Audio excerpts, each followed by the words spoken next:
Blessed be the Lord, the God of Israel, from everlasting even to everlasting. And let all the people say, Amen, praise the Lord. Psalms chapter 106, verse 48. A good and warm morning to everyone who have joined here for today's orientation program. Success is when your signature turns into an autograph, are the glorious words of Dr. APJ Abdul Kalam. Thus, we are here with everything that we have, with all capacity to communicate to this dream achieved.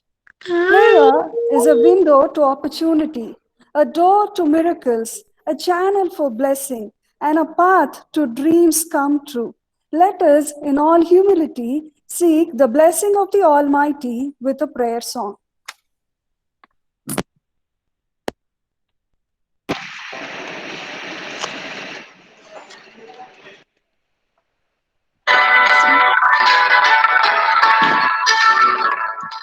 Bind us together, Lord, bind us together with cords that cannot be broken. Bind us together, Lord, bind us together, Lord, bind us together in love. There is only one God, there is only one King, there is only one body. That is why we sing. Bind us together, Lord, bind us together with cords that cannot be broken. Bind us together, Lord, bind us together, Lord, bind us together in love. Nourish your soul with Bible today. It will prepare a spiritual feast for you.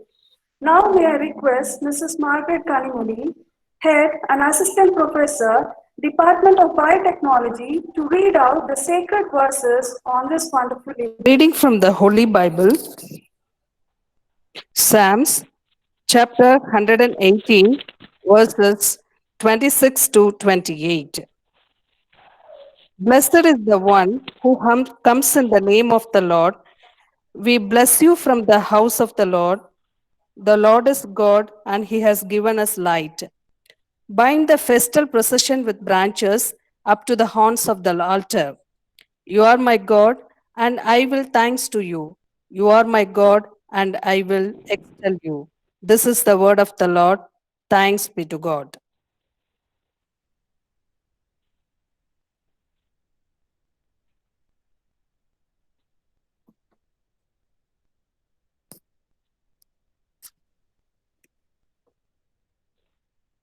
A dream written down with a date becomes a goal. A goal broken down into steps becomes a plan. A plan backed by actions makes your dreams come true. Likewise, it is a pleasure to welcome the gathering for this prestigious occasion. I am glad to welcome Mrs. Margaret Kanimuli, Head, Department of Biotechnology, to greet the assemblage with a welcome address and to introduce our eminent chief guest.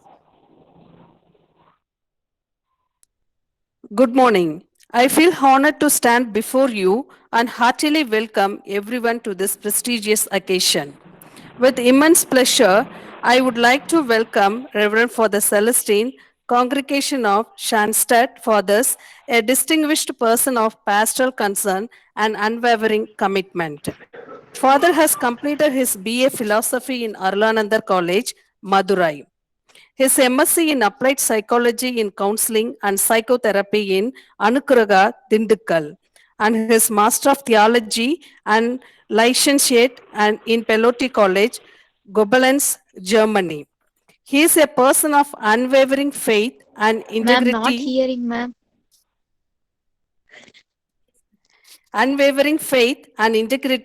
who has been involved in priestly ministry, animating the youth and family for about 13 years.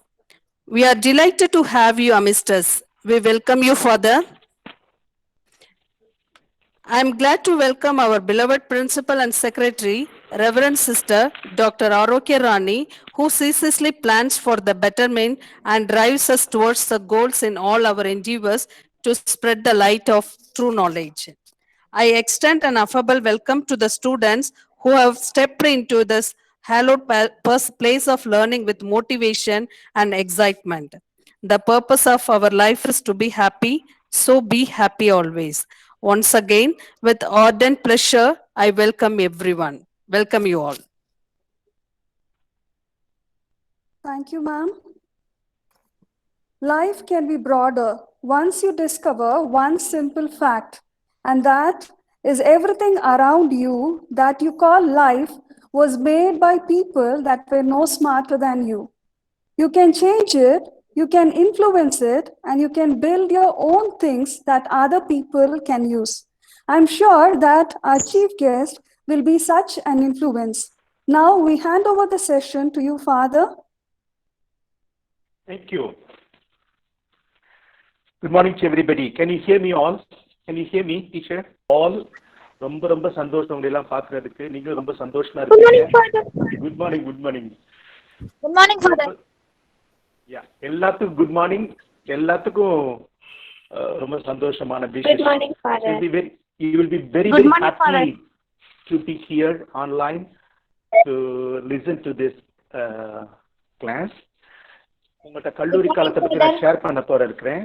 நம்ம கல்லூரி காலம் எப்படி இருக்கணும், எப்படி அமைச்சுக்கலாம் நம்ம கல்லூரி காலத்தை என்பதை பற்றி தான் இன்னைக்கு நான் உங்களோட ஷேர் பண்ண போறேன். ஏன்னா எல்லாருக்கும் ரொம்ப பிடிச்சமான காலம்னா கல்லூரி காலம் தான். யார்கிட்ட கேட்டாலும் சொல்லுவாங்க, நாங்கள் ரொம்ப மகிழ்ச்சியா சந்தோஷமா சிரிச்சுக்கிட்டே இருந்ததுன்னா அதை இட்ஸ் காலேஜ் டேஸ் சொல்லுவாங்க. என்னுடைய வாழ்க்கை நான் திரும்பி பார்க்கும்போது மிஸ் இன்ட்ரடியூஸ் பண்ண மாதிரி நான் ஃபிலாசபி பண்ணேன் மதுரையில் அருளானந்த காலேஜ் சொல்லிட்டு ஒரு சின்ன கிராமத்தில் ஒரு காலேஜ். எனக்கு ரொம்ப சந்தோஷமா நாள் சொல்லி நான் இன்னைக்கு திரும்பி பார்த்தேன்னா அந்த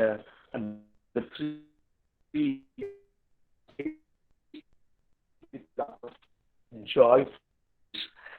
ஏன்னா 3 விஷயங்கள். ஏன்னா ரொம்ப ஃப்ரீடம் இருக்கும் காலேஜ்னாவே, ஒரு கொஞ்சம் ஃப்ரீடம். அதாவது யாரும் வந்து இருக்க மாட்டாங்க, நீ படிப்படின்னு சொல்ல மாட்டாங்க, அதை செய்து சொல்ல மாட்டாங்க. So lot of freedom we have. முதல் ஃப்ரீடம். ரெண்டாவது லாட் ஆஃப் ஃப்ரெண்ட்ஸ். நம்ம புதுசாக ரொம்ப மனிதர்களை சந்திப்போம், ரொம்ப பேரோட பேசுவோம், ரொம்ப பேரோட பழகுவோம், நம்மளுக்கு ரொம்ப ஃப்ரெண்ட்ஸ் சர்க்கிள் கிடைக்கும். 3வது லாட் ஆஃப் ஃபன். நல்லா ஜாய்ஃபுல்லாக சந்தோஷமா சிரிச்சுக்கிட்டு மகிழ்ச்சியா, இப்படி 3 விஷயங்கள். ஆனா இதையெல்லாம் தாண்டி நம்ம வாழ்க்கையை ஷேப் பண்ண போறது, நம்ம வாழ்க்கையை டிசைட் பண்ண போறது இந்த நாட்கள் தான். ஏன்னா எரிக் எரிக்சன் சொல்லிட்டு ஒரு சைக்காலஜிஸ்ட், அவர் வாழ்க்கை 8 காலமா பிரிப்பாரு. அது 8ல 4வது 5வது காலத்துல நீங்க இருக்கிறீங்க. அதாவது 13 to 21 வயசு. இந்த வயசுக்கு ஒரு டாஸ்க் இருக்கு. அந்த டாஸ்க் பேரு தான் ஐடென்டிட்டியை கண்டுபிடிக்கிறது. நீங்க யார் என்பதை கண்டுபிடிக்கிற ஒரு காலம் தான் இந்த காலம். அதுல லாட் ஆஃப் ரோல் கன்ஃபியூஷன்ஸ் இருக்கும். யார் சொல்றதை கேட்கறது, யார் சொல்றது எனக்கு உரியது அப்படின்னு சொல்லி ரொம்ப கன்ஃபியூஷன்ஸ் இருக்கும். ஆனால் அந்த கன்ஃபியூஷன்ஸ் தாண்டி என்னுடைய ஐடென்டிட்டியை கண்டுபிடிக்கிறது தான் இந்த ஒரு காலம். நீங்க இருக்கிற இந்த டீனேஜ், அதாவது டீனேஜ் முடிஞ்சு, சில நீங்க 17 வயசுல இருப்பீங்க, 18 வயசுல இருப்பீங்க, டீனேஜ் முடிஞ்சு அப்படியே ஏர்லி அடல்ட்ஹுட்ல காலெடுத்து வைக்கிற இந்த காலம். இந்த காலத்துல ரொம்ப ரொம்ப முக்கியமான ஒரு விஷயம் நான் யார் என்று சொல்லி தெரிந்து கொள்வது. அதற்கான ஒரு முயற்சி எடுப்பது தான் இந்த காலம். நான் சரியா பார்க்க முடியுதா? நான் வீடியோ சரியா தெரியுதா? Hello, can you hear me? Yes, Father. Yes, Father. Okay. So இந்த நம்ம லைஃப் நல்லா இருக்குன்னா, நம்ம லைஃப் எக்ஸல் ஆகணுமா, நம்ம என்ன செய்யணும் அப்படிங்கிறத பற்றி இன்னைக்கு நான் பேச போறோம். இது எதிலிருந்து நான் பேசுறேன்னா, ஸ்டீஃபன் கோவி என்று அழைக்கப்படுகின்ற ஒரு மனிதர் ரொம்ப அழகா, அவருடைய புக் ரொம்ப பெஸ்ட் செல்லர். அவர் book 7 habits of the effective people அப்படின்னு சொல்லி எழுதியிருக்காரு. அது ரொம்ப பேர் இன்டர்பிரேட் பண்ணியிருக்காங்க. இன்னைக்கு அந்த புக்ல இருந்து 7 ஹேபிட்ஸ், அதாவது 7 மந்த்ராஸை பற்றி அவங்களோட பேச போறோம். நம்ம 7 மந்த்ராஸ் நம்முடைய காலேஜ் லைஃப்ல பண்ணோம்னா எப்படி இருக்கும், அந்த 7 ஹேபிட்ஸையும் 7 பண்புகளையும் நம்முடைய காலேஜ் லைஃப்ல நம்ம உள்வாங்கி கொண்டால் நம்மளுக்கு எப்படி இருக்கு என்பதை பற்றி தான் இன்னைக்கு நம்ம பார்க்க போறோம். முதல் ஹேபிட், அதாவது முதல் மந்த்ரா, உங்க லைஃப், நீங்க சேர போற இந்த காலேஜ் லைஃப், நீங்க இருக்க போற இந்த அந்த காலேஜ் லைஃப் தொடர்ந்து வர்ற லைஃப், உங்க படிப்பு, உங்க உறவு வாழ்க்கை எல்லாம் நல்லா இருக்குன்னா நீங்க கடைபிடிக்க வேண்டிய, நம்ம வாழ்க்கையில கடைபிடிக்க வேண்டிய முதல் பண்பு வந்து பி ப்ரோ ஆக்டிவ் அப்படின்னு சொல்லுவாங்க. அதாவது செயல் திறன் உள்ள மனிதர்களா இருங்க. Don't be reactive. சும்மா எதிர்வினை ஆற்றின மனிதர்களா இருக்காம செயல் திறன் கொண்ட மனிதர்களாக இருங்க அப்படின்னு சொல்லி அவர் முதல் பண்பை சொல்றார். நம்மளுக்கு இன்னைக்கு ரொம்ப ரொம்ப தேவை இதுதான். நம்ம காலேஜ் லைஃப்ல வர்றோம். காலேஜ் லைஃப்ல வரும்பொழுது நம்மளுக்கு ரொம்ப ரொம்ப தேவையானது செயல் திறன் உள்ள மனிதர்களாக இருப்பது. ஆனா இது வரைக்கும் நம்ம ரியாக்டிவ் பர்சனா இருந்திருக்கோம். இது வரைக்கும் 12th படிக்கிற வரைக்கும் நம்ம அம்மா அப்பா எல்லாத்தையும் பார்த்துக்கிட்டாங்க. நம்ம அம்மா அப்பா கொண்டு போய் ஸ்கூல்ல விடுவாங்க. நம்ம அம்மா அப்பா வந்து நம்மளுக்கு வந்து உணவு தயாரிச்சு கொடுப்பாங்க. நம்ம அம்மா அப்பா வந்து கூடயே இருப்பாங்க. எல்லாம் அவங்க பண்ணிக்கிட்டு இருந்தாங்க.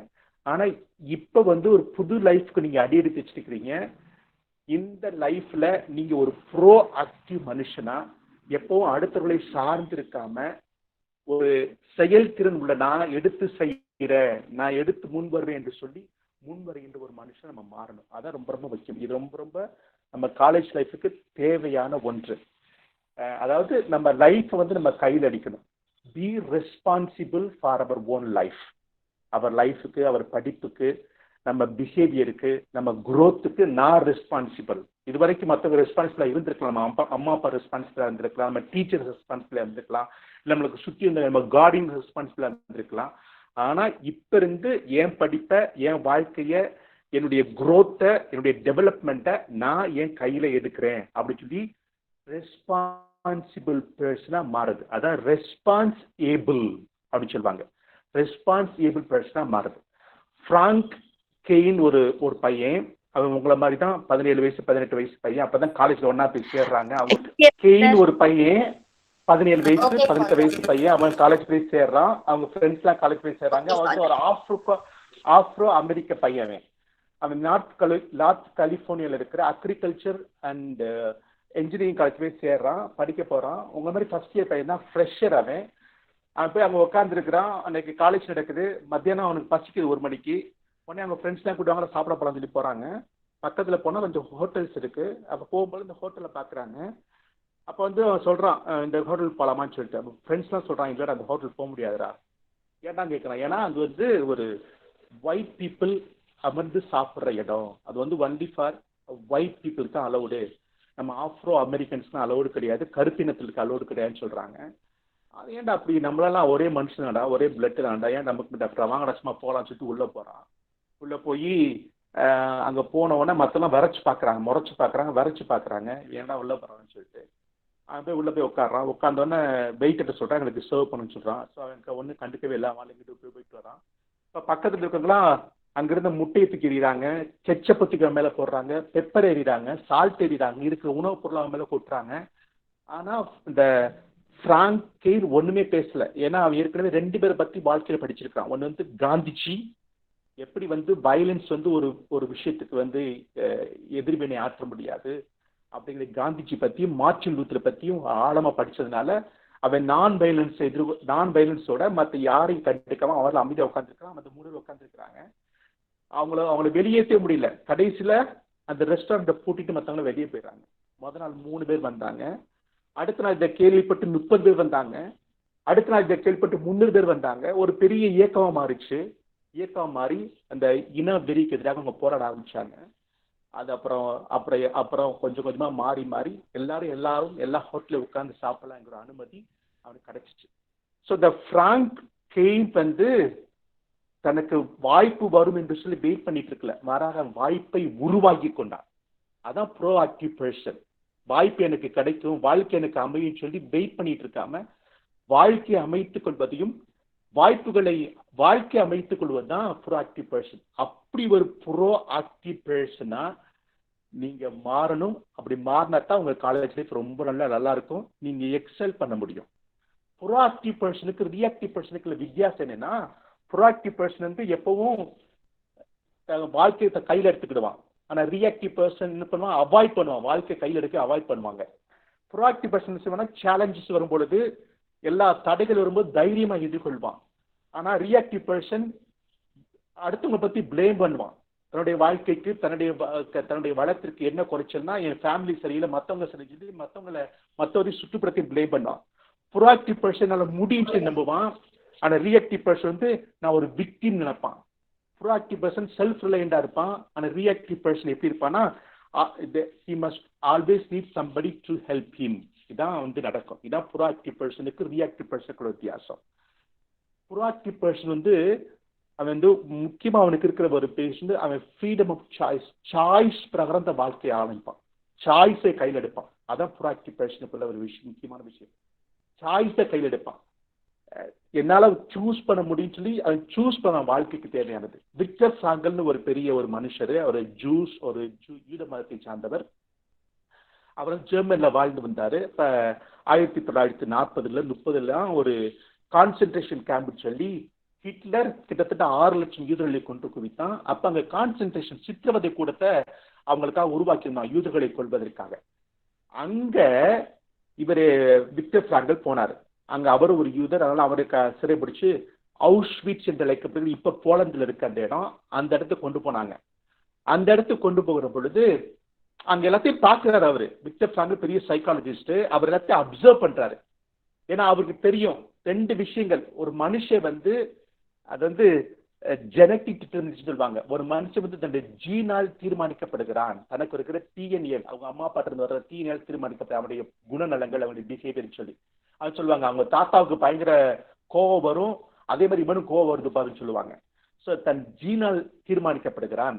இல்லாட்டினா சுற்றுப்புறம், என்வாயர்மெண்டல் டிட்டர்மினேஷன் சொல்லுவாங்க, சுற்றுப்புறத்தினால் தீர்மானிக்கப்படுகிறான் என்று சொல்லி அவர் மெடிக்கல் ஸ்டூடெண்ட், அவர் மெடிக்கலை படிச்சிருக்காரு. ஆனா அவர் ரெண்டுமே நம்பல. இதை தாண்டி மனுஷர்களை இன்னொன்று இருக்கு, அவருடைய பிஹேவியரை தீர்மானிக்கிறது, அவருடைய ஆட்டிடியூடை தீர்மானிக்கிறது, இன்னொரு விஷயம் இருக்கு அப்படின்னு சொல்லி அவருடைய தியரி அதெல்லாம் அப்சர்வ் பண்ணாரு.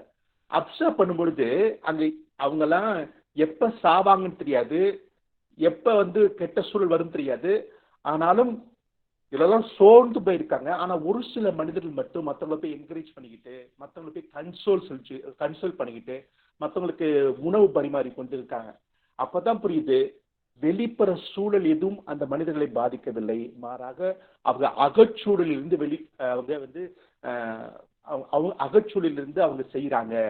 அதாவது வெளிப்புலிருந்து பார்க்கும் பொழுது ரொம்ப கஷ்டம், ஆனா அந்த கஷ்டத்தை உள்ளேற்றிக் கொள்ளாமல் உட்புறத்திலிருந்து அவர்கள் செயல்படுகிறார்கள் என்று சொல்லி அவர் கண்டுபிடித்தார். அப்ப மனுஷன் வந்து ஜீனுடைய ப்ராடக்ட் கிடையாது, என்வைரன்மெண்டல் ப்ராடக்ட் கிடையாது, மாறாக சாய்ஸ் ப்ராடக்ட். ஏன்னா இந்த மனுஷனை இவ்வளவு கஷ்டத்திலையும் நான் நன்மையை பார்த்தேன் அப்படின்னு சொல்லி தீர்மானிச்சு நினைக்கிறாங்கன்னு சொல்லிதான் அவர் அந்த தன்னுடைய புத்தகத்துல எழுதியிருக்காரு. அதாவது ஒரு ஸ்டிமுலி, ஒரு தூண்டுதல், ஒரு தூண்டலுக்கு எதிரான எதிர்வினை, இந்த 2 கடையில ஒரு ஸ்பேஸ் இருக்கு. அந்த ஸ்பேஸ் உபயோகப்படுத்துறது தான் ப்ரோஆக்டிவ் பர்சன். அதாவது ஒரு தூண்டல் இருக்கு, அதற்கான எதிர்வினை இருக்கு, அதுக்கிடையில ஒரு ஸ்பேஸ் இருந்துச்சு. அந்த ஸ்பேஸை எவன் ஒரு உபயோகப்படுத்துறானோ அவன் ப்ரோஆக்டிவ் பர்சன். அதை விக்டர் ஃப்ராங்கல் உபயோகப்படுத்தினார். அவரை அடிச்சாங்க, மிதிச்சாங்க, அவங்க அம்மா அப்பாவே அவங்க கண்ணு முன்னாலே கொல்றது கூட்டு போனாங்க, அவரை ரொம்ப கஷ்டப்படுத்தினாங்க. ஆனாலும் அவர் வந்து எதற்கும் மசிஞ்சு கிடக்கல, எதற்கும் மனசு உடைஞ்சு போல. மாறாக என்னை அவங்க அடிக்கலாம், என்னை ஜெயில போடலாம், என்னை கஷ்டப்படுத்தலாம், ஆனால் அதற்கு எதிர்வினை என்ன எதிர்வினை ஆற்ற வேண்டும் என்பது என்னுடைய ஃப்ரீடம். அந்த ஃப்ரீடத்தை யாரும் என்னிடமிருந்து எடுத்துக்கொள்ள முடியாது என்று சொல்லி அவர் தன்னுடைய லோகோ தரப்பில் எழுதினார். அந்த ஸ்பேஸ் தான் ப்ரோஆக்டிவ் அந்த மனுஷனுக்குள்ள ஒரு ஸ்பேஸ், அதான் ஃப்ரீடம்.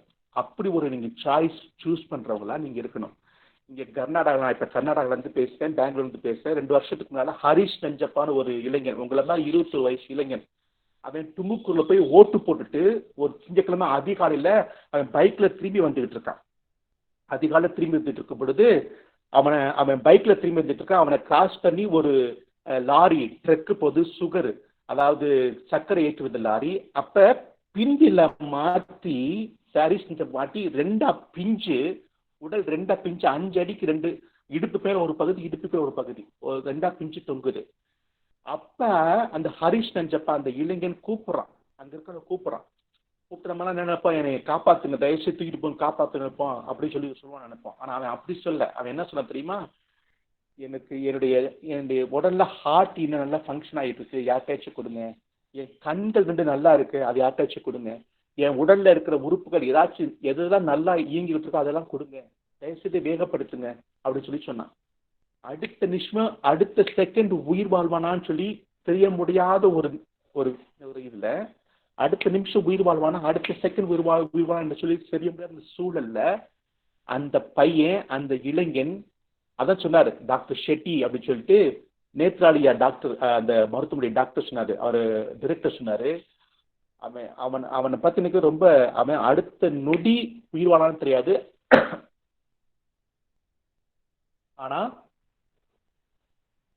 ஆனா ஒரு மெச்சூரிட்டி பாருங்க அந்த பையனுக்கு, தன்னை தாண்டி பிறரை பற்றி யோசிக்கிறான்னு சொல்லிட்டு அவர் சொன்னாரு.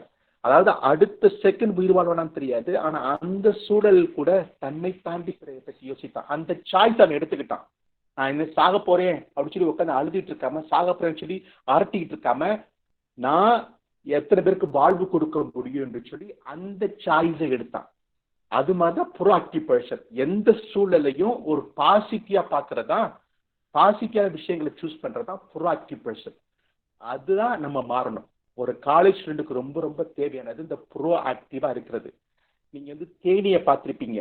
தேனி பறந்து போய் இந்த மலர்கள் இருக்கிற அந்த மலர்கள் இருக்கிற அந்த நெக்டரை சேகரிக்கும், அந்த இனிப்பை சேகரிக்கும்.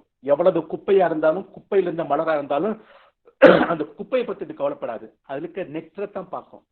ஆனா அதே நேரத்துல வந்து எவ்வளவுதான் நல்லா இருந்தாலும் போய் அழுகுனதுல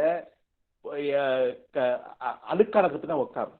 நம்ம வந்து ஹனியா இருக்கிறோமா இல்ல ஈயா இருக்கிறோமான்னு நம்ம யோசிக்கணும். வாட் இஸ் அவர் சாய்ஸ் அப்படின்னு சொல்லி பார்க்கணும்.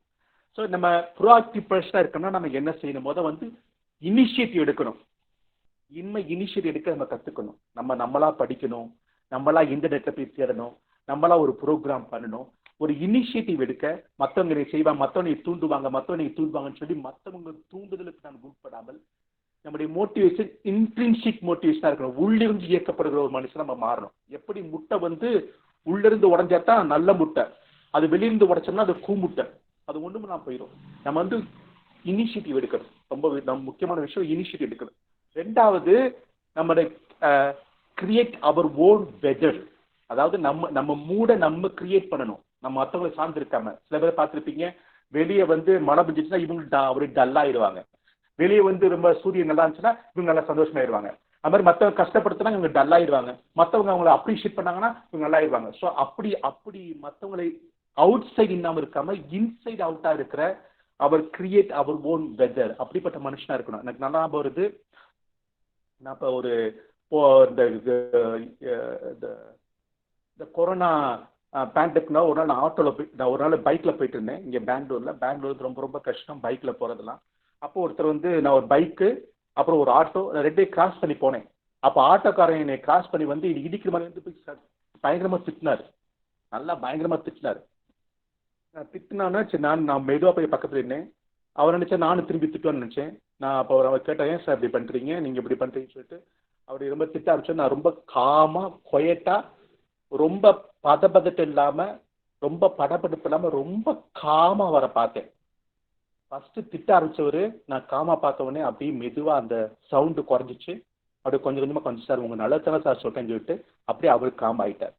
ஸோ இதுதான் இன்சைட் அவுட்னு சொல்லுவாங்க. நம்முடைய வெதரை நம்ம தான் தீர்மானிக்கணும், மற்றவங்க தீர்மானிக்க கூடாது. மற்றவங்க நீ கோபப்படுத்த, நான் கோபப்படுத்தேன்னா என்னுடைய வெதரை மற்றவங்க தீர்மானிக்கலாம். அது இல்லாம நான் ரொம்ப காமா, ஒரு பதபடப்பு இல்லாம நம்ம காமா இருக்கிற பொழுது மற்றவர்கள் நம்முடைய காம்னஸ் ஏற்றுக்கிடுவாங்க. ஸோ வந்து இனிஷியேட்டிவ் நம்ம எடுக்கணும்.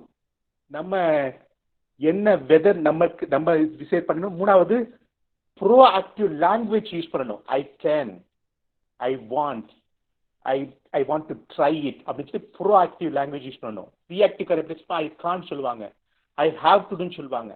மற்றவங்களை சாதனை மற்றவங்களை பிளேம் பண்ணுவாங்க. So we have to use the proactive language.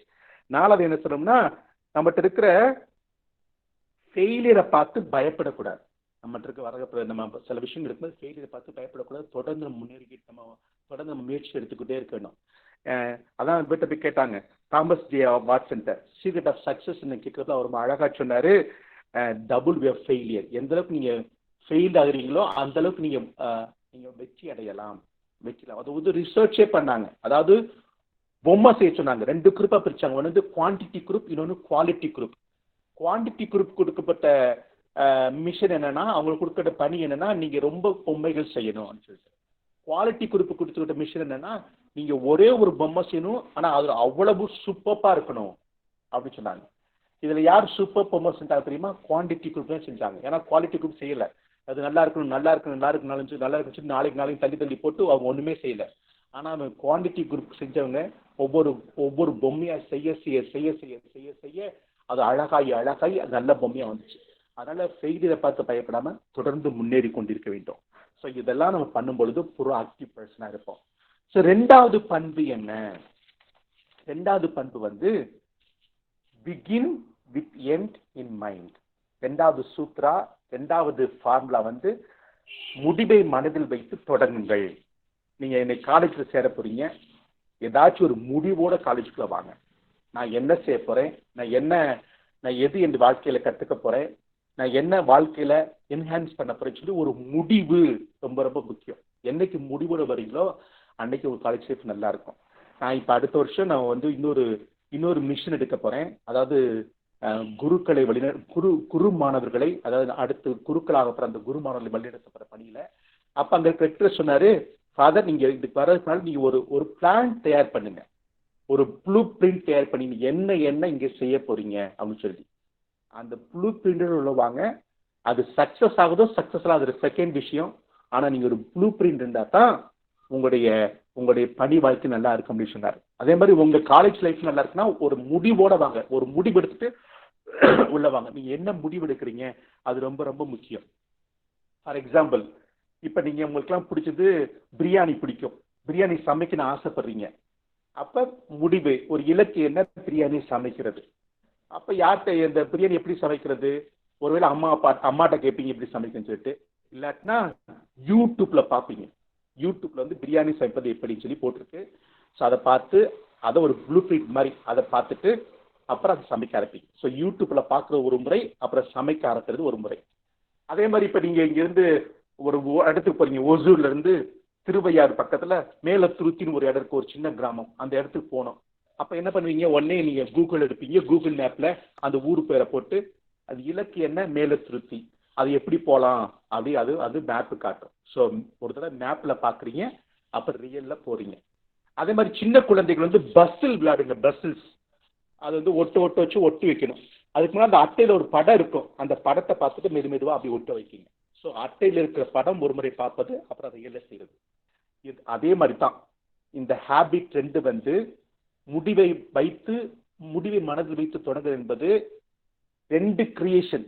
ஒன்று, நம்ம லைஃப் வந்து 2 முறை கிரியேட் ஆகுது. நம்ம ஒவ்வொருடைய லைஃப்பும் ஒன்று மென்டல் கிரியேஷன், 2வது பிசிக்கல் கிரியேஷன். நான் மைண்ட்ல ஒன்று நினைக்கிறேன், இப்படித்தான் என் வாழ்க்கை இருக்கணும், இப்படித்தான் என் வாழ்க்கைக்கு ஒரு கனவு காண்றேன், அந்த கனவை நான் வாழ்க்கைப்படுத்துறேன். ஸோ ஒவ்வொருத்தரும் வாழ்க்கை 2 முறை வாழ்றோம். ஒன்று மைண்ட்ல வாழ்றோம், அடுத்து ரியல்ல வாழ்றோம். நம்ம படைக்கப்பட்டதே we are born twice சொல்லுவாங்க. இறைவனுடைய எண்ணத்துல உதிச்சோம், அப்புறம் தான் நம்ம தாயுடைய கருவில உதிச்சோம். அதுதான் இந்து மதம் சொல்லுவாங்க, சங்கல்பம் சொல்லுவாங்க. இறைவன் நம்ம குறிச்சு கனவு கண்டார் அப்படின்னு சொல்லுவாங்க. அதே மாதிரி நம்ம கிறிஸ்துவ மதத்துல பைபிள் சொல்லிருக்கு, உன் தாயின் கருவிலை நான் உருவாகும் முன்பே உன்னை நான் தெரிந்து கொண்டேன், உன்னை நான் உருவப்படுத்துறேன்னு சொல்லி சொல்லுவாங்க ஆண்டவர். ஸோ கடவுளுடைய மைண்ட் நம்ம ஒருத்தோட தோன்றோம், அப்புறம் தான் நம்ம வாழ்க்கையில ஒரு முறை தோன்றோம். அதனால 2 கிரியேஷன். அதே போல நம்முடைய வாழ்க்கை 2 கிரியேஷன். ஒன்று வந்து நம்ம இமேஜினேஷன், நம்ம விஷன், அடுத்து real. Mental creation and physical creation. அதே மாதிரி உங்களை யோசிக்க, என்னுடைய வாழ்க்கையில விஷன் எனக்கு என்ன இருக்கு, என் வாழ்க்கையில என்ன விஷன் நான் வச்சிருக்கிறேன் அப்படின்னு சொல்லி நாம நினைச்சு பார்க்கணும். அந்த என்னுடைய இன்னர் கால் என்ன, என்னுடைய இன்னர் ஆர்ஜ் என்ன அப்படின்னு சொல்லி நீங்க ஏன்னா இப்ப வந்து நீங்க வந்து 17 years old 18 years old ஒரு முழுமான மெச்சூர்டு பர்சன். அப்போ உங்களுக்கு தெளிவா இருக்கணும். நான் ஏற்கனவே சொன்ன மாதிரி எரிக் எரிக்சன் சொன்ன மாதிரி, இது நான் யார் என்று தீர்மானிக்கிற வயசு. இந்த வயசு நீங்க தீர்மானிக்கிட்டனா உங்க வயசு வந்து கஷ்டமா போயிடும். இந்த வயசு தான், இந்த ஒரு ஃபவுண்டேஷன் தான் அடுத்து வர 40 வருஷத்துக்கு தீர்மானிக்கப்படும். நீங்க இந்த 3 வருஷத்துடைய ஃபவுண்டேஷன் தான் அடுத்த வர 40 வருஷத்துடைய வாழ்க்கைய, அதனுடைய தரத்தை தீர்மானிக்க போகுது. அப்ப அது நீங்க தெளிவா இருக்கணும், நான் புரிஞ்சுக்கணும். என்னுடைய என்னுடைய என்னுடைய விஷன் என்ன, என் வாழ்க்கைக்கு என்னுடைய மென்டல் பிக்சர் என்னன்னு சொல்லி தெரிஞ்சுக்கணும். ரத்தன் டாட்டா பத்தி நீங்க கேள்விப்பட்டிருப்பீங்க. அவர் ஒரு முறை பயங்கர மழை, ஒரு கார்ல போயிட்டு இருக்காரு, விலை உயர்ந்த கார்ல போயிட்டு இருக்காரு. அப்ப குண்டும் குழியுமா கார் போறது ரொம்ப கஷ்டமா இருக்கு. அப்ப ஒரு பக்கத்துல பாக்குறாரு, ஒருத்தர் ஒரு ஃபேமிலி போயிட்டு இருக்கு, ஒரு கிணட்டி கொண்டால ஒருத்தர் முன்னாடி உட்காந்து ஓட்டுறாரு, அவங்க மனைவி பின்னாடி உட்காந்துருக்காரு, 2 குண்டு பசங்க அதுல கிணட்டி கொண்டால இருக்கிறாங்க. அவர் ரொம்ப கஷ்டப்பட்டுட்டு அந்த குண்டும் குழியிலேயே வண்டியை ஓட்டிட்டு போயிட்டு இருக்காரு. அப்பதான் ரத்தன் டாட்டா நினைச்சாரு, நம்ம இவ்வளவு பெரிய மலையில நம்ம இவ்வளவு சேஃபான இவ்வளவு செக்யூரிட்டியான கார்ல இருக்கும்போது நம்மளுக்கு கஷ்டமா இருக்கு, இந்த இந்த இந்த ஃபேமிலி எப்படிதான் அதுல போகுமோ அப்படின்னு நினைச்சுக்கிட்டு சாதாரண மிடில் கிளாஸ் ஃபேமிலியும் போற மாதிரி ஒரு காரு தயாரிக்கணும் அப்படின்னு சொல்லி தன் மனசுல அவர் நினைச்சாரு. ஒரு மென்டல் பிக்சர் உருவாச்சு, மென்டல் கிரியேஷன் உருவாச்சு. அப்ப நேர போறாரு, அவங்களுடைய அவங்களுடைய அவங்க அவங்களுடைய ஆபீஸ்ல இருக்கிற மற்ற முக்கியமான நபர்கிட்ட பேசுறாரு. இப்படி நம்ம அதாவது நான் இப்படி ஒரு நிகழ்ச்சி பார்த்தேன், ஒரு அனுபவம் இருந்துச்சு, அப்ப ரொம்ப கஷ்டமாச்சு அவங்கள பார்க்கும்போது, அந்த மக்களை பார்க்கும்போது கஷ்டமாச்சு. அதனால அவங்களும் பயன்படுத்துற மாதிரி குறைச்ச விலையில ஒரு கார் நம்ம உருவாக்க முடியுமான்னு கேட்கிற பொழுது மற்றவங்களாம் சொன்னாங்க, அவங்க டீம் மெம்பர்ஸ் சொன்னாங்க, நோ முடியாது, வாய்ப்பே கிடையாதுன்னு சொன்னாங்க. அப்ப சொன்னா, நீங்க வாய்ப்பு இல்லைன்னு சொல்லிட்டு நீங்க அந்த இது இருக்கிறீங்க, அதனால உங்களை முடியாது, வாய்ப்பு இருக்கிறது என்று சொல்லி நீங்கள் உட்காருங்க, அந்த இதை பிளான் பண்ணுங்க என்று சொல்லி சொன்னார். அப்படி அவங்க உட்கார்ந்து பிளான் பண்ணி ஒரு கார் உருவானதான் நானோ கார். ஸோ அந்த ரத்தன் டாட்டாவுக்கு ஒரு மென்டல் கிரியேஷன், அதாவது ஒரு ஒரு நடுத்தர வர்க்கத்தின குடும்பத்தினரும் பயன்படுத்துற மாதிரி ஒரு காரை குறைஞ்ச விலையில தயாரிக்கணும், மென்டல் கிரியேஷன். அது பிசிக்கல் கிரியேஷனா நானோ கார் மாறுச்சு. அது மட்டும் நம்முடைய வாழ்க்கையில ஒரு மென்டல் கிரியேஷன் நம்மளுக்கு முக்கியம். நான் என்னவா போறேன், என்ன விஷயம், மென்டல் கிரியேஷன் முக்கியம். அப்படி மென்டல் கிரியேஷன் அதைத்தான் நம்ம வாழ்க்கைப்படுத்த முடியும். அந்த மென்டல் கிரியேஷன், அதாவது பர்சனல் மிஷன் ஸ்டேட்மெண்ட், எனக்கு என்ன தேவை, நான் என் வாழ்க்கையில என்னவாக ஆசைப்படுறேன் அப்படின்னு சொன்னீங்க ஒரு விஷயத்தை உருவாக்க ஆசைப்பட்டீங்கன்னா அதுக்கு நீங்க இந்த கேள்வியெல்லாம் கேட்கணும். என்ன கேள்வினா, வாட் இஸ் மை ட்ரீம், என்னுடைய கனவு என்ன, ரெண்டாவது என்னுடைய பேஷன் என்ன, எது என்னுடைய பேஷனா இருக்கு, மூணாவது என்னுடைய யூனிக்னஸ் என்ன, என்னுடைய யூனிக்னஸ் என்னுடைய தனித்துவம் என்ன, என்னுடைய தனித்தனி எனக்கு எது நல்லா வரும், என்னுடைய தனித்துவம் என்ன, நான்காவது என்னுடைய கோர் வேல்யூஸ் என்ன, என்னுடைய முக்கியமான வேல்யூஸ்லாம் என்ன இருக்கு, என்னென்ன வேல்யூஸ், எனக்கு என்ன வேல்யூஸ், நான்காவது எனக்கு இருக்க ஸ்கில்ஸ் என்ன, டேலண்ட்ஸ் என்ன, என்னுடைய குவாலிட்டிஸ் என்ன. இதையெல்லாம் கேட்டு இந்த 5 வினாக்களையும் கேட்டு அதுக்கான பதிலை நீங்க தொகுத்து வரும் பொழுது உங்களுக்கு ஒரு மென்டல் பிக்சரை, மென்டல் கிரியேஷனை, ஒரு மென்டல் மேப்பை, ஒரு கூகுள் மேப்பை நீங்க தயார் பண்ண முடியும். ஸோ அதனால நீங்க இன்னைக்கு உட்காந்து யோசிச்சு பாருங்க, what is my personal mission statement. ஏன்னா நான் என்னுடைய பர்சனல் மிஷன் ஸ்டேட்மெண்ட்டை கண்டுபிடிக்கட்டா மற்றவங்க சொல்ற மாதிரி, மற்றவங்க சொல்றதுல பூம் பூம் மாடு மாதிரி தலையாட்டி அவங்கள மாதிரி வாழ ஆரம்பிப்பேன். அப்போ என்னுடைய ஒரிஜினாலிட்டி போயிடும், என்னுடைய யூனிக்னஸ் போயிடும். அதுவும் முக்கியமானது. இந்த இந்த இந்த இது இருந்தா தான், இந்த இலக்கு எனக்கு தெளிவா இருந்தா தான் என்னுடைய பயணம் நல்லா இருக்கும். இப்போ ஃபார் எக்ஸாம்பிள், நான் இங்கிலீஷ் கத்துக்கணும்னு ஆசைப்படுறேன். அப்ப கேட்கலாம், இங்கிலீஷ் எதுக்காக கத்துக்க ஆசைப்படுறேன், ஒன்று நல்லா ஒரு எக்ஸாம் எழுதுனா அதுக்கு மட்டும் போதும் அப்படின்னு சொல்லி ஆசைப்பட்டேன்னா, இல்லாட்டினா நான் நல்லா கத்துக்கிட்டு நல்லா கம்யூனிகேஷன் பண்ணணும், என் வாழ்க்கை நல்லான்னு ஆசைப்படுறேன்னா, நான் இங்கிலீஷ் கத்துக்கிட்டு எக்ஸாம் மட்டும் எழுதினா போனா போதும்னு சொன்னா அதுக்கேற்ற நம்ம கத்துக்குவோம். நான் கம்யூனிகேஷன் லெவல் நல்லா இருக்குன்னா அதுக்கேற்ற லெவலில் கத்துக்கிடுவோம். அப்ப இலக்கு தான் தீர்மானிக்கிறது நம்முடைய படிப்பை, நம்முடைய வாழ்க்கையை, நம்முடைய எக்ஸல்ஸை. அதனால இலக்கு நம்ம ரொம்ப தெளிவா இருக்கும். அதனால இன்னைக்கு யோசிச்சு பாருங்க, ஹவு கேன் அந்த பர்சனல் மிஷன், நான் என்ன விரும்புறேன், பர்சனல் மிஷன் ஸ்டேட்மெண்ட் என்ன, அதை நான் தொடர்ந்து ஏதாச்சும் எழுதி வச்சுக்கிட்டு, இல்லாட்டா எனக்குள்ள மனசுக்கு திரும்ப சொல்லிக் கொண்டிருக்கிற பொழுது நைட்டு படுக்க போறதுக்கு முன்னாடி என்னுடைய சப்கான்சியஸ் சொல்லிட்டு படுத்துனா, விஷுவலைஸ் பண்ணனா, எனக்குள்ள நான் பேசிக்கிட்டேன்னா என்னுடைய ஆழமா எனக்குள்ள பார்த்துடும். ஆனால் நம்ம கேட்க வேண்டிய கேள்வி என்னுடைய பர்சனல் மிஷன் ஸ்டேட்மெண்ட் என்ன. நான் வேகமா போயிடுறேன். 3வது பண்பு, புட் ஃபர்ஸ்ட் திங்ஸ் ஃபர்ஸ்ட், அதாவது எதற்கு முன்னுரிமை கொடுக்க வேண்டுமோ அதற்கு முன்னுரிமை கொடுப்பது. இப்போ நான் ப்ரோஆக்டிவ், நான் லைஃப்பை கையில் எடுத்துட்டேன், ப்ரோஆக்டிவ் பர்சனாக மாறிட்டேன். 2வது எனக்கு ஒரு இலக்கை தீர்மானிச்சுட்டேன். 3வது இலக்குக்கு நான் என்ன செய்யணுமோ அதை நான் செய்யணும். ஃபார் எக்ஸாம்பிள், நான் பிரியாணி செய்யணும், அதான் என்னுடைய இலக்கு, அது இலக்கு நான் தீர்மானிச்சிட்டேன். அப்போ அவங்க என்ன செய்யணும், இந்த பிரியாணி செய்வதற்கு அது என்னென்ன தேவையோ அதை எடுத்து அந்த பிரியாணி செய்வதில் நான் கான்சன்ட்ரேட் பண்ணணும். அதுக்கான நேரத்தை நான் ஒதுக்கணும், அதுக்கான இன்கிரீடியன்ஸ் நான் சேர்க்கணும், அதை நான் ஃபோக்கஸ் பண்ணணும். So food first things first, அதாவது ப்ரையாரிட்டி எது கொடுக்கணுமோ அதுக்கு ப்ரையாரிட்டி கொடுங்க. உங்க காலேஜ் லைஃப் நல்லா இருக்கணும்னா எதுக்கு நீங்க ப்ரையாரிட்டி கொடுக்கணுமோ அதுக்கு நீங்க ப்ரையாரிட்டி கொடுக்கணும், அதுல ஃபோக்கஸ் பண்ணணும். ரெண்டாவது டைம் மேனேஜ்மெண்ட், அதாவது நான் எதை ஃபோக்கஸ் பண்றேனோ எது எனக்கு முக்கியமோ அதுக்கு தேவையான டயத்தையும் எனர்ஜியும் செலவழிக்கிறது. அதான் வந்து டைம் மேனேஜ்மெண்ட் சொல்லுவாங்க. டைம் மேனேஜ்மெண்ட் 4 வகை இருக்கு. 4 வகை நான் உங்களுக்கு காட்ட நினைச்சா அதை காட்ட முடியல. டைம் மேனேஜ் 4 வகை இருக்கு.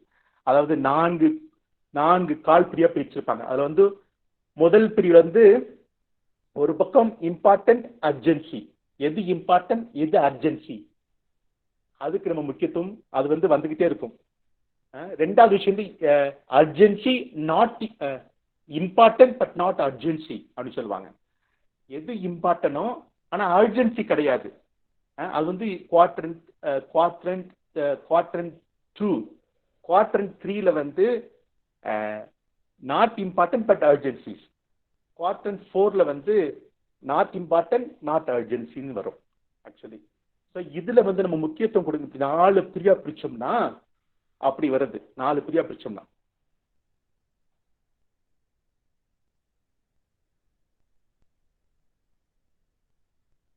ஒரு நிமிஷம் நம்ம பார்க்க முடியுமா பார்ப்போம்.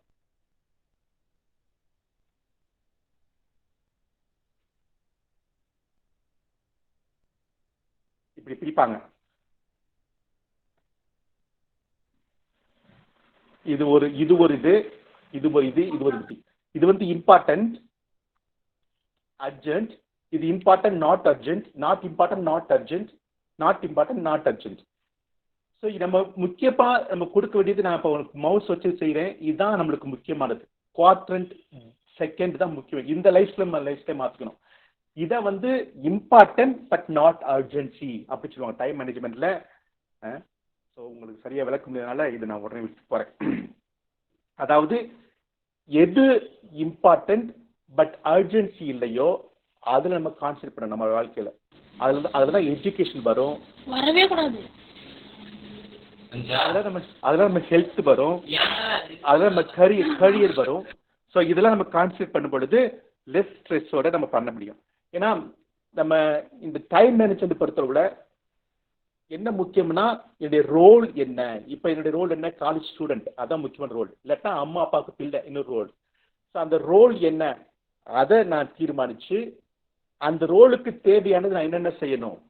இப்போ நான் காலேஜ் ஸ்டூடெண்ட்னா நான் படிக்கணும், அப்போ படிப்புக்கு தான் நான் முக்கியத்துவம் கொடுக்கணும். ஸோ அதுக்கு நான் முக்கியத்துவம் கொடுக்கிற பொழுது அதுக்கேத்தான என்னுடைய பிளானை உருவாக்கும் பொழுது என் லைஃப் ஸ்ட்ரெஸ் இல்லாமல் போகும், ஒரு மகிழ்ச்சியா இருக்கும். அதை விட்டுட்டு நான் டைம் வேஸ்ட்ல கான்சென்ட்ரேட் பண்ண, நான் சும்மா உட்காந்து மொபைலை பார்த்து இப்போ பார்த்தாலும் மொபைலை நோண்டிக்கிட்டு இல்லைன்னா டிவியை பார்த்துட்டு இல்லைன்னா சும்மா உட்காந்து பேசிக்கிட்டே இருந்தோம்னா அது டைம் வேஸ்ட்னு சொல்லுவாங்க, இல்லைன்னா எனர்ஜி சக்கர்ஸ் சொல்லுவாங்க. அதில் நான் கான்சென்ட்ரேட் பண்ணேன்னா நான் எதில் நான் கான்சென்ட்ரேட் பண்ணுமோ அதனுடைய ஃபோக்கஸ் இழந்து ஸ்ட்ரெஸ் ஆகி பறிச்சு நாளைக்கு வரும் உட்காந்து இன்னைக்கு படிச்சுக்கிட்டு ஸ்ட்ரெஸ் ஆகி தேவையில்லாமல் மண்டை வலிச்சுட்டு தேவையில்லாமல் கண்ணு வலிச்சுட்டு தேவையில்லாமல் ஸ்ட்ரெஸ் ஆகி நம்மளும் கஷ்டப்பட்டு மற்றவங்களையும் கஷ்டப்படுத்திக்கிட்டு நம்முடைய வாழ்க்கை வந்து ரொம்ப ரொம்ப கஷ்டமாயிடும். அதனால நம்ம எது முக்கியமோ அதில் நம்ம கான்சன்ட்ரேட் பண்ணணும். அதை மூணாவது அதை கமிட்டடாக பண்ணணும். நீங்க ஹாரி போட்டர் அவர் எழுதின அந்த ரோவ்லிங்கை பற்றி நீங்க கேட்டு போயிருப்பீங்க, ஜேகே ரோவ்லிங். அவருக்கு வந்து சின்ன வயசுல இருந்து ஆசை புக்குன்னு சொல்லிட்டு அவர் சும்மா சாதாரண செக்ரட்டரியாட்ட வேலை பார்த்துட்டு இருந்தாரு. ஆனா அவர் மனசுல ஓடிட்டே இருந்துச்சு நான் புக் எழுதணும்னு சொல்லிட்டு அப்படியே ஹாரி போட்டர் எழுத ஆரம்பிச்சிட்டாரு. அப்ப எழுத ஆரம்பிக்கிற பொழுது அவரால் அதான் முக்கியமான பிக் பிரிக்ஸ் அவருடைய வாழ்க்கை தெரிஞ்சிச்சு. அப்போ வந்து அவருடைய வேலையில கான்சன்ட்ரேட் பண்ண முடியல. அதனால வேலை போச்சு. வேலை பண்ணால சம்பளம் கிடைக்கல. சம்பளம் கிடைக்காதனால அவரு கவர்மெண்ட்டை சார்ந்து கவர்மெண்ட் கொடுக்குற அந்த கொஞ்சம் ஹெல்ப்ல வாழ்ந்துட்டு இருந்தாரு. அவங்க அம்மாவை இழந்துட்டாரு, அவங்களுக்கு டைவர்ஸ் ஆயிடுச்சு. இப்படி ரொம்ப கஷ்டங்கள் 7 வருஷம்.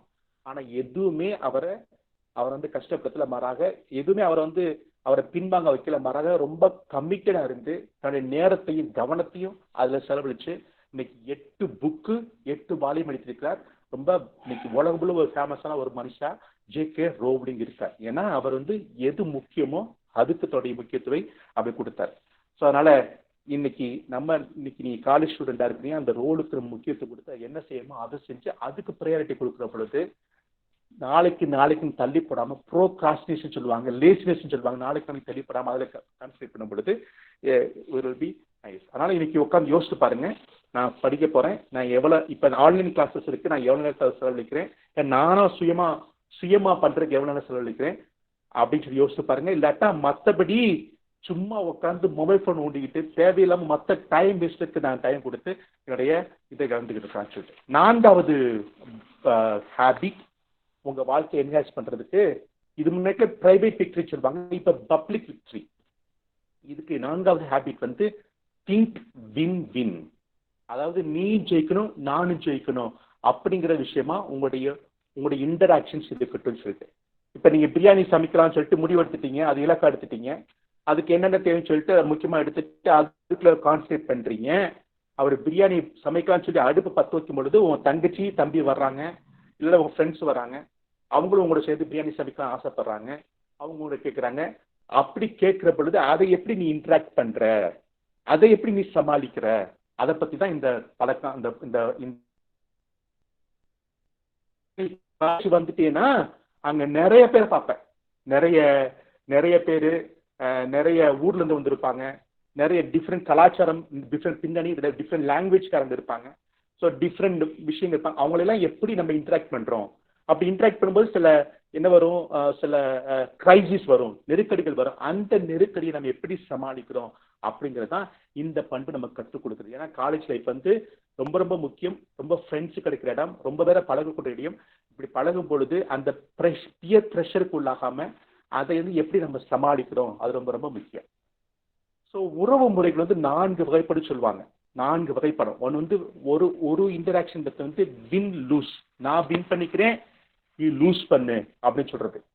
அப்படி இருக்கிறது வந்து அதாவது ஃபார் எக்ஸாம்பிள் நம்ம வீட்டில் இருக்கிறோம், அப்போ ஒரு டிவி பார்க்க ஆசைப்படுறோம், அப்போ ரிமோட்டுக்கு என் கண்ட்ரோல் இருக்கு, அப்போ அந்த அக்கா தங்கச்சி அண்ணன் தம்பிக்குள்ள சண்டை போடுறோம், நான் ரிமோட்டை வச்சுக்கிறேன், அப்போ I have remote you have nothing, அப்படி நான் தான் ஒரு ரிமோட் வச்சுக்கணும் அப்படின்னு சண்டை போடுது. இதுக்கு வந்து ஸ்கேர்சிட்டி மைண்ட் செட்னு பேரு, பற்றாக்குறை மனநிலை. என்கிட்ட தான் எல்லாம் இருக்கணும், உன்கிட்ட ஒன்று இருக்கக்கூடாது, ஏன்னா 2 பேருக்கு வச்சுக்கிறதுக்கு இங்கே வந்து வளம் கிடையாது. there is no resource for 2 of us. So scarcity mind செட்னு சொல்லுவாங்க. இல்லைன்னு சொல்லி கம்ப்ளைண்ட் பண்ற மைண்ட் செட். 2வது இன்டராக்ஷன் மெத்தட் வந்து நான் லூஸ் பண்ணிக்கிறேன் நீ வின் பண்ணிக்கோ, நான் லூஸ் பண்ணிக்கிறேன் நான் தோத்துக்கிறேன் நீ வின் பண்ணிக்கோ அப்படின்னு சொல்லி வாழ்றது. நான் உனக்கு விட்டு கொடுக்குறேன்னு சொல்லிட்டு செல்ஃப் சாக்ரிஃபைஸ் பண்றேன்னு சொல்லிட்டு நைஸ் கை மாதிரி சொல்றது, ஆனா பின்னால போட்டு மனசுல புழங்கிக்கிட்டு இருக்கிறது, ஏன் எப்பயும் விட்டு கொடுத்தேன் அப்படின்னு சொல்லி வெறுப்பா உள்ளுக்குள்ள புழங்கி தவிச்சுக்கிட்டு இருக்கிறது. அது நான் வந்து ஒரு விக்டிம், நான் வந்து ஒரு அந்த மைண்ட் செட்டுக்குள்ள இருக்கிறது, புவர் மீ விக்டிம் சொல்லி வாழ்றது. 3வது ரிலேஷன்ஷிப் இன்டராக்ஷன் வந்து லூஸ், நானும் லூஸ் ஆகிக்கிறேன் நீனும் லூஸ் பண்ணிக்கோ, நானும் தோத்துக்கிறேன் நீயும் தோத்துக்கோ. ரிமோட் கண்ட்ரோல் என் கையில் இருக்கக்கூடாது உன் கையில் இருக்கக்கூடாது, தூக்கி போட்டு சவத்தில் விட்டறிஞ்சு அதை உடைச்சிருது. அப்படி இருக்கிறது நான் பெற்ற அனுபவம் பெருகி வகையம் சொல்லி வாழ்றது, அது லூஸ் அண்ட் லூஸ். ஆனா 4வது தான் நமக்கு தேவை. 4வது இன்டராக்ஷன் வந்து நானும் வின் பண்றேன் நீயும் வின் பண்ணு. இங்க வந்து அபாண்டன்ஸ் மென்டாலிட்டி மைண்ட் செட், உனக்கு இருக்கு எனக்கு இருக்கு அப்படின்னு சொல்லி வாழ்றது தான் இந்த அபாண்டன்ஸ் மென்டாலிட்டி. இந்த அபாண்டன்ஸ் மென்டாலிட்டி இருக்கும்போது சுத்தி இருக்கிற நல்ல விஷயங்களை பார்ப்போம், ஒரு பாசிட்டிவா இருக்கும். ஆனா ஸ்கேர்சிட்டி மைண்ட் செட் வந்து இருக்கிற எல்லாம் என்னென்ன இல்லைன்னு பார்த்துட்டு இருப்போம். இல்ல நம்ம கூட சொல்லுவோம்ல, என்னமா நம்ம போய்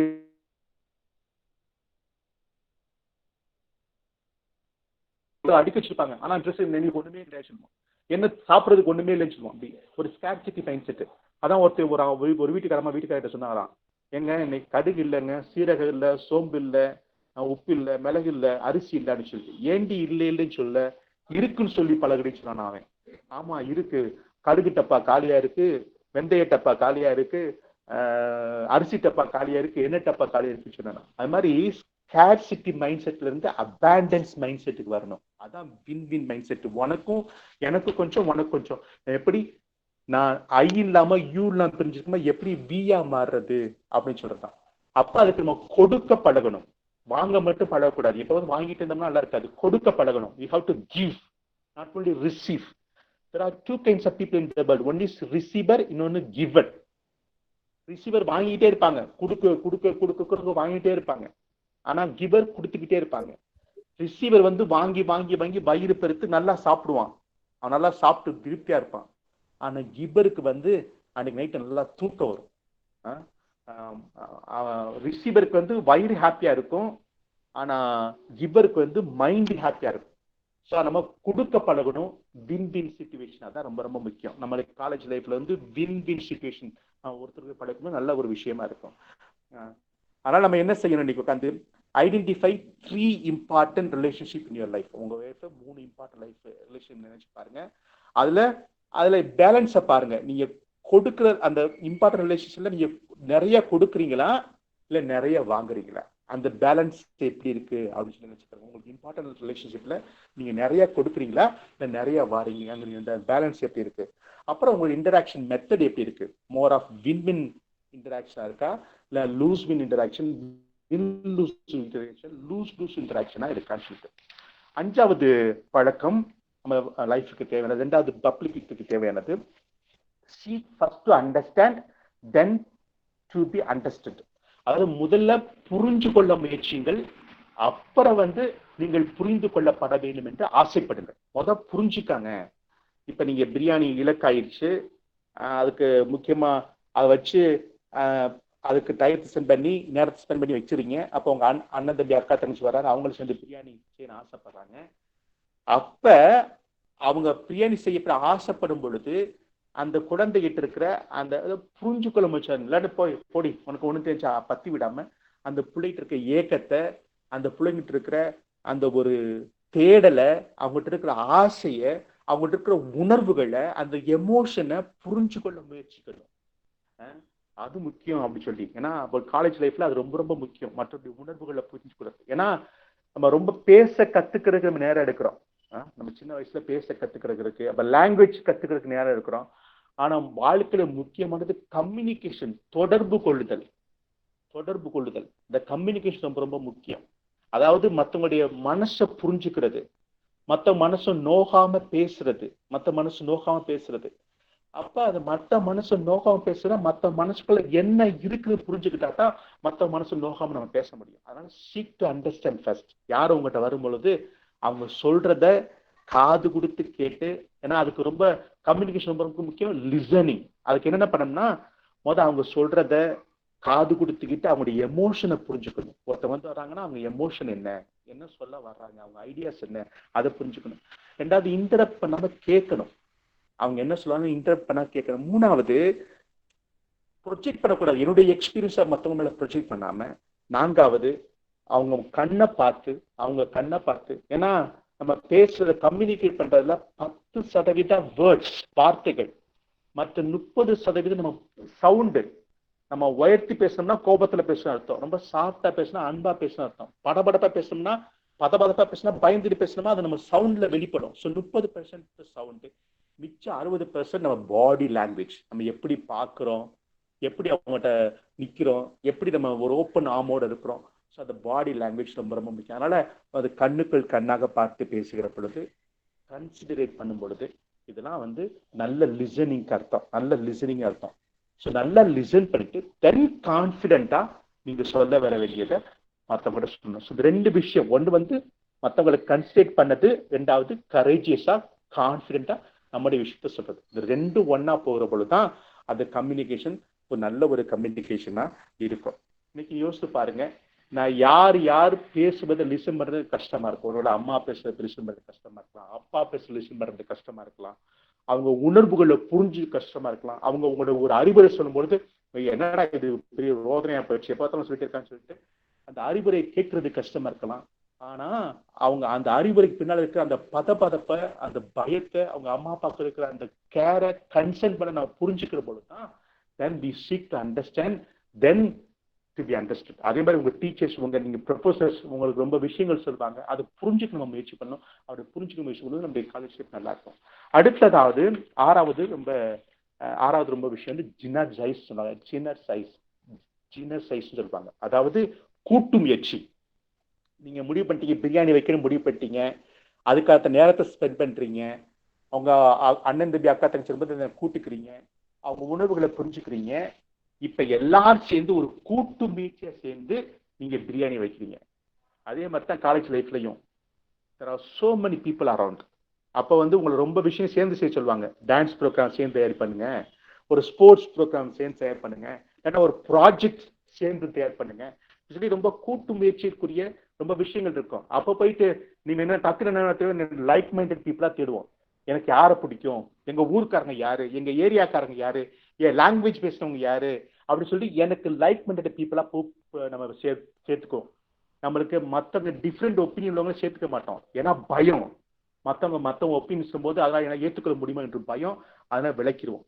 ஆனா இந்த டின்னர் சைஸ்ங்கிறது இந்த டிஃப்ரென்ஸை செலிப்ரேட் பண்றது, மற்ற ஒப்பீனியன் உள்ள, மற்ற ஒரு பெர்ஸ்பெக்டிவ் உள்ள அந்த மனுஷங்களை சேர்த்து நீ வேலை செய்யும் பொழுது உன்னுடைய கூட்டு முயற்சி ரொம்ப அழகா இருக்கும் அப்படின்னு சொல்லி சொல்றாங்க. அதனால நம்ம என்ன செய்யணும், செலிப்ரேட் த டிஃப்ரென்ஸ். மற்ற ஒப்பீனியனுக்கும் அதை செலிப்ரேட் பண்ணணும். அவங்களோட சேர்ந்து இணைந்து செய்கிற பொழுது, அதை ஒரு தாழ்ச்சி மனப்பான்மையோடு தாழ்ச்சி மற்றவர்களை ஏற்றுக் கொடுக்கிற பொழுது அங்கே ஒரு நல்ல ஒரு கூட்டு முயற்சியா, நல்ல ஒரு டீம் ஸ்பிரிட்டோட நம்ம நிறைய காரியங்கள் நம்ம நினைச்சதுக்கு மேல அதிகமா நம்ம செய்ய முடியும். அதனால இன்னைக்கு நம்ம யோசித்து பார்க்கணும். நீங்க make a list of people who irritate you. யார் ஒன்று இரிட்டேட் பண்ணாங்க அவங்க லிஸ்ட் எடுங்க. அதுல ஒரு பர்சன் எடுங்க, அவங்க ஏன் இரிட்டேட் பண்ண பாருங்க. ஏன்னா அவங்களுக்கு டிஃப்ரெண்ட் ஒப்பீனியன் இருக்கும். அந்த டிஃப்ரெண்ட் ஒப்பீனியனுக்குள்ள உங்களை உள்ள வச்சு அவங்கள புரிஞ்சுக்க ஆசைப்படுங்க. அப்படி புரிஞ்சுக்கிற பொழுது உங்களுடைய பெர்ஸ்பெக்டிவ்ஸ் மாறும். அதனால அதே மாதிரி ஒரு யார் ஒன்று இரிட்டேட் பண்றாங்க, அடுத்து யாரோட சேர்ந்து வேலை பார்க்க ஆசைப்படுறேன், சேர்ந்து வேலை பார்க்க ஆசைப்படுறீங்கன்னா அதுல இருந்து ஒரு பர்சன் எடுத்துக்கிட்டு அவங்களோட சேர்ந்து வேலை பார்க்கும்போது எனக்கு என்னென்ன விஷயங்கள் நடக்குது, what are the positive things in that one அப்படின்னு சொல்லி புரிஞ்சுக்க ஆசைப்படுங்க. கடைசியா இந்த 6 முடிஞ்சு 3 வந்து பிரைவேட் விக்டரிக்கு, 3 வந்து பப்ளிக் விக்டரிக்கு. இந்த கடைசியில இருந்தது கடைசி இருக்கிற ஒரு பண்பு வந்து ஷார்பன் த ஷா, அதாவது உங்களுடைய உளிகளை, உங்கள் கோடாரிகளை நீங்கள் கூர்மையாக்குங்கள் என்று சொல்லி. இந்த ஃபர்ஸ்ட் 3ங்கிறது வந்து அழகா உங்க லைஃப்ல இருந்து டிபெண்டிங், இது வரைக்கும் நீங்க டிபெண்டா இருந்தீங்க. இந்த ஃபர்ஸ்ட் 3 பண்பு நீங்க உங்க வாழ்க்கை படுத்தீங்கன்னா இண்டிபெண்டா மாறுவீங்க. அதாவது வாய்ஸ் மாட்டேங்குது சார். ஹலோ, இப்ப கேக்குதா? Hello hello hello yes sir. கேக்குது. ஓகே.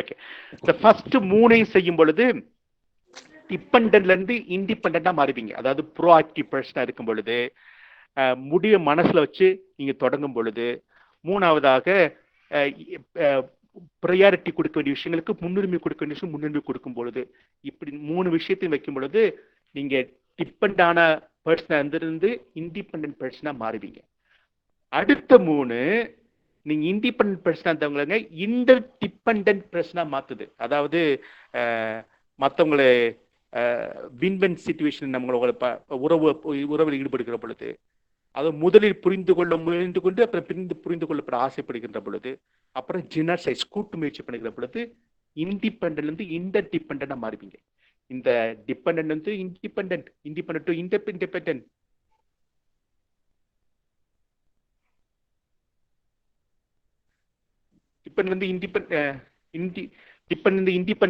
இண்டிபெண்டன்ட் மாறும் பொழுது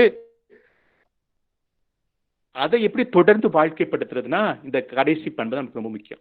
அதாவது எப்படி ஒரு காருக்கு வந்து 4 டயர் இருக்கோ, அதே போல வாழ்க்கைக்கு 4 விஷயங்கள் முக்கியம். ஒன்று வந்து பிசிக்கல், 2வது மென்டல், 3வது எமோஷனல் சோசியல், 4வது ஸ்பிரிச்சுவல். இந்த 4 விஷயம் நல்லா இருக்கணும். ஒன்று பிசிக்கல், அதனால அதில் நம்ம கான்செப்ட், நம்ம பிசிக்கல் நல்லா சாப்பிட்டுட்டு, நல்ல நியூட்ரிஷன்ல ஃபுட்டை சாப்பிட்டுட்டு, நல்லா ஏதாச்சும் ஒரு எக்ஸசைஸ் பண்ணி, நல்லா ஸ்போர்ட்ஸ்ல எக்ஸசைஸ் பண்ணி, அது நம்ம பாடிக்கு நல்லது. 3வது நம்ம பாடிக்கு நல்லது நல்ல தூக்கம். இன்னைக்கு இருக்கிற இளைஞர்கள் மீது வைக்கப்படுற குற்றச்சாட்டு, இன்னைக்கு இளைஞர்கள் எதுல ரொம்ப லேக் ஆகுனா தூங்குறதுல சரியா. நைட்டு ஃபுல்லா உட்காந்து மொபைலை பார்த்துக்கிட்டு இல்லை மற்ற விஷயங்களை ஈடுபட்டு கொண்டு அந்த தூக்கம் இல்லாமல் இருக்கிறது. ஸோ அந்த ஒரு நல்ல தூக்கம், நல்ல சாப்பாடு, நல்ல எக்ஸசைஸ், அது பிசிக்கு உதவாகும். 2வது வந்து மென்டல், நல்லா படிப்பு வந்து காலேஜ்ல மட்டும் கத்துக்கிறது, வெளியே வந்து மனுஷங்களை பார்த்து கத்துக்கிறது, மற்ற விஷயங்களை பார்த்து கத்துக்கிறது, அந்த ஓப்பனஸா இருக்கிறது, புத்தகங்கள் நிறைய வாசிப்பது, திங்க் பண்றது, ரிஃப்ளெக்ட் பண்ணுவது, ஜேர்னல் எழுதுறது, இதெல்லாம் பண்ணது மென்டல் ஷார்ப்பன் ஆகும். 3வது எமோஷன்னா மற்றவங்களோட பழகுறது, மற்றவங்களுடைய எமோஷனை வெளிப்படுத்துவது, மற்றவங்களோட உறவோடு பழகுவது, அது வந்து எமோஷனல் ஷார்ப் ஆகும். சோஷியலை ஷார்ப் ஆகும். நான்காவது ஸ்பிரிச்சுவல், கடவுளோடு இணைதல், ப்ரேயர் பண்றது, மெடிடேஷன் பண்றது, இல்லை யோகா பண்றது, மற்ற ஏதாச்சும் ஒரு ஸ்பிரிச்சுவல் டிவோஷனல் பைட்டி பண்றது, இதெல்லாம் வந்து நம்ம ஸ்பிரிச்சுவல் 4 விஷயம் பண்ணும் பொழுது நாம் டிபெண்ட்ல இருந்து இண்டிபெண்டா மாறும், இண்டிபெண்ட்ல இருந்து இந்த டிபெண்டா மாறும். இது வந்து தொடர்ந்து நம்ம வாழ்க்கை படுத்த முடியும். அதனால இந்த 7 விஷயங்களையும் நீங்க வச்சுக்கிட்டீங்கன்னா உங்களுடைய காலேஜ் லைஃப்பும் சரி, தொடர்ந்து ஒரு வாழ்க்கையும் சரி, ரொம்ப ஒரு ஜாய்ஃபுல்லான, ரொம்ப ஒரு ஒரு ஒரு அர்த்தமுள்ள ஒரு வாழ்க்கையா மாறும். அதனால இன்னைக்கு இங்க ப்ரோ ஆக்டிவ் பர்சனா, அதாவது எதிர்வினை ஆற்ற மனுஷனா மட்டும் இல்லாம செயல்திறன் உள்ள என்ன தேவையோ அதை செய்யற, நல்ல சாய்ஸ் எடுக்கிற, எது எனக்கு தேவையோ இந்த காலேஜ் லைஃப்ல எதுக்கு எனக்கு தேவையோ, படிப்பு எனக்கு தேவை, படிப்பை நான் கவனம் செலுத்துவேன் என்று சொல்லி அந்த சாய்ஸ் எடுக்கிற ஒரு பர்சனா. ரெண்டாவதாக வருவது நல்ல ஒரு முடிவை எடுத்துக்கொண்டு நான் என்ன செய்யணும், என்னுடைய எப்படி என்னுடைய வாழ்க்கையை நகர்த்தன்னு சொல்லி ஒரு முடிவு, ஒரு ப்ளூ பிரிண்ட் கையில வச்சுக்கிட்டு இருக்கிற ஒரு பர்சனா. மூணாவதாக எதுக்கு முன்னிறுத்துறனோ அதுக்கு முன்னிறுத்துவேன். படிப்புக்கு நான் முன்னிறுத்துவேன், மற்ற விஷயங்களுக்கோ, மற்ற உறவுகளுக்கோ, மற்ற பாய் ஃப்ரெண்டு, மற்ற காதல், அந்த விஷயங்கள் அதெல்லாம் உங்க அடுத்த கட்டம். எரிக் எரிக்சன் சொல்லுவார் அழகா, அதுக்கு அடுத்த கட்டம் தான் இது. இப்ப நீங்க இருக்கிற 21 வயசு வரைக்கும் இந்த கட்டம் வந்து உங்களை தீர்மானிக்கிற கட்டம். இந்த கட்டத்துல போய் நீங்க மற்ற உறவுகளை போய் உங்க நேரத்தையும் கவனத்தையும் செலுத்தி அதுக்கு முன்னுரிமை கொடுத்து உங்க வாழ்க்கையை நீங்க இழந்து விடக்கூடாது. அதனால இந்த கட்டத்துல நீங்க யார் என்பதை, who am I, நான் என்ன செய்ய போறேன், what is my vision, what is my dream, what is my passion, எனக்கு என்ன பிடிக்கும் என்பதை நீங்க உங்க ஆளா புரிஞ்சுக்கங்க. அப்ப நீங்க அடுத்தவங்களை புரிஞ்சுக்கலாம். அதனால அதுக்கு முன்னுரிமை கொடுப்பதாக. நான்காவது வந்து உறவுகளோடு பழகிற பொழுது நான் வின் பண்ண நீ வின் பண்ண அந்த ஒரு விஷயத்தை வெளிப்படுத்துகிறாங்க. ஐந்தாவது வந்து நான் என்னை புரிந்து கொள்வேன், மற்றவர்களை புரிந்து கொள்வேன் என்று சொல்லி அப்படி வருகிறார். ஆறாவது வந்து டீம், ஒரு நல்ல ஒரு உட்கார்ந்து டீம்ல வேலை பார்ப்பேன், மற்றவங்களை பழகுவேன், ஒரு டீமா உருவாகும், ப்ராஜெக்ட் பண்றதுக்கு மற்ற விஷயங்களுக்கு அந்த டீமா உருவாகும் என்பதற்காக. ஏழாவது வந்து என்னுடைய இருக்கிற 4 ஃபேக்கல்டி, என்னுடைய பாடி, என்னுடைய மைண்ட், என்னுடைய எமோஷன், என்னுடைய ஸ்பிரிட், நாளையும் தொடர்ந்து நான் வளர்த்துக்குவேன். அதுக்காக நான் ஈடுபட்டு வாழ்கிற பொழுது உங்க வாழ்க்கை ரொம்ப எக்ஸல் ஆகும். உங்க காலேஜ் லைஃப் மட்டும் இல்ல, தொடர் வாழ்க்கையும் எக்ஸல் ஆகும். அதுக்காக நான் உங்களை வாழ்த்துகிறேன். So I am really appreciate you and I really congratulate you that you joined this college and have a nice time the coming 3 years. Thank you very much. Thank you, sir. Thank you. Thank you, Father. Thank you, Father. We are all inspired and augmented by your speech. Every